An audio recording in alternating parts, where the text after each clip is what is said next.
बिस्मिल्लाहिर्रहमानिर्रहीम। अस्सलाम वालेकुम to my YouTube family. Welcome back to my channel guys. कैसे हैं आप सब? उम्मीद करती हूँ आप सब बिल्कुल खैरियत से होंगे।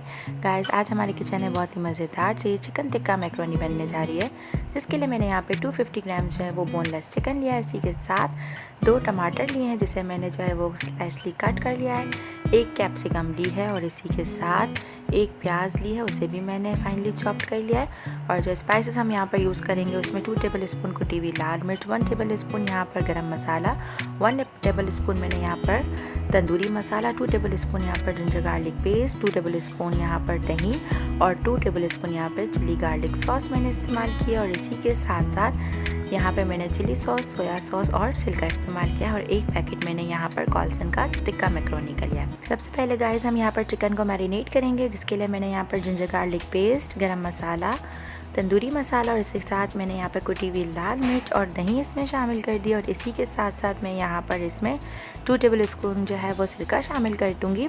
और सिरका शामिल करने के बाद गाइस मैं यहाँ पर जो है इसमें जो पैकेट में शामिल कर रही हूँ वो आपको जो है वो टिक्का मैक्रोनी के साथ ही मिलेगा, टेस्ट मेकर, वो मैं इसमें शामिल कर दूँगी। और इसे जो है वो हम हाफ़ एन आवर के लिए जो है वो फ्रीज़ कर रख देंगे। इसके बाद गाइस मैंने एक कढ़ाई के अंदर जो है ऑयल शामिल कर दिया। ऑयल शामिल करने के बाद मैंने इसमें हाफ़ टी स्पून ज़ीरा डाला और इस बाद सबसे पहले हम यहाँ पर प्याज को जो है वो सौते करेंगे।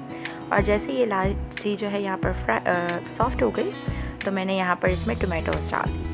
जैसे ही ये यहाँ पर अपना पानी छोड़ना शुरू कर देंगे तो मैं इसके अंदर जो है वो मैरिनेटेड चिकन डाल दूँगी। और चिकन शामिल करने के बाद हम तब तक पकाएंगे जब तक चिकन जो है वो लाइट सी यहाँ पर टेंडर नहीं हो जाती। जैसे ही यहाँ पर चिकन जो है वो गलना स्टार्ट हो जाएगी तो मैं इसमें जो है वो चिली गार्लिक सॉस डाल दूँगी।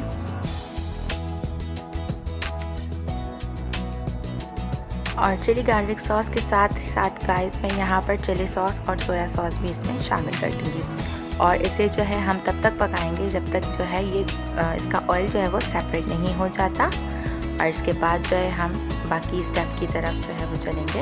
और गाइस इस तरीके से आप जो है वो मैक्रोनी ज़रूर बनाइएगा, बहुत ही ज़्यादा लजीज बनती है, आपको ज़रूर पसंद आएगी। और अगर आप मेरे चैनल पर नए हो, अब तक आपने मेरे चैनल को सब्सक्राइब नहीं किया तो काइंडली इसे सब्सक्राइब करके बेल के आइकन पर क्लिक कर ऑल पर क्लिक करना मत भूलिएगा, ताकि मेरी हर आने वाली वीडियो की नोटिफिकेशन आपको सबसे पहले मिल सके। और इसी के साथ गाइस मैंने यहाँ पर पानी में जो है वो नमक और ऑयल शामिल कर दिया। और जैसे इसमें बॉयल आ गया तो मैंने यहाँ पर इसमें मैक्रोनी शामिल कर दी। और जैसे ये मैक्रोनी अच्छे से यहाँ पर बॉयल हो जाएगी तो मैं इसे जो है चिकन के जो मिक्सचर है उसमें शामिल कर दूँगी। चिकन के मिक्सचर में शामिल करने के बाद हम अच्छे से जो है वो इसे मिक्स करेंगे। और मिक्स करने के बाद गाइस मैं यहाँ पर 2 टेबल स्पून के करीब जो है कॉर्नफ्लोर लूँगी और इसे हम अच्छे से घोल लेंगे। और घोलने के बाद जो है मैं इसे इसी मैक्रोनी में शामिल कर दूँगी। इससे जो है वो बहुत ही अच्छा इसका टेक्सचर आता है। और इसे शामिल करने के बाद गाइस ऐसा हो ही नहीं सकता कि चिकन टिक्का मैक्रोनी हो और हम जो है यहाँ पर इसे कॉइल का स्मोक ना दें। तो मैं जो है उसे यहाँ पर कॉइल का स्मोक दे दूँगी। और इससे पहले जो है मैं यहाँ पर एक चीज़ शामिल करना चाहूँगी, जो कि है कैप्सिकम। अगर मैं कैप्सिकम को पहले इसमें शामिल कर देती तो वो बहुत ही ज़्यादा गलकर बिल्कुल सॉफ्ट हो जाती और इसका कलर जो है वो भी ख़राब हो जाता।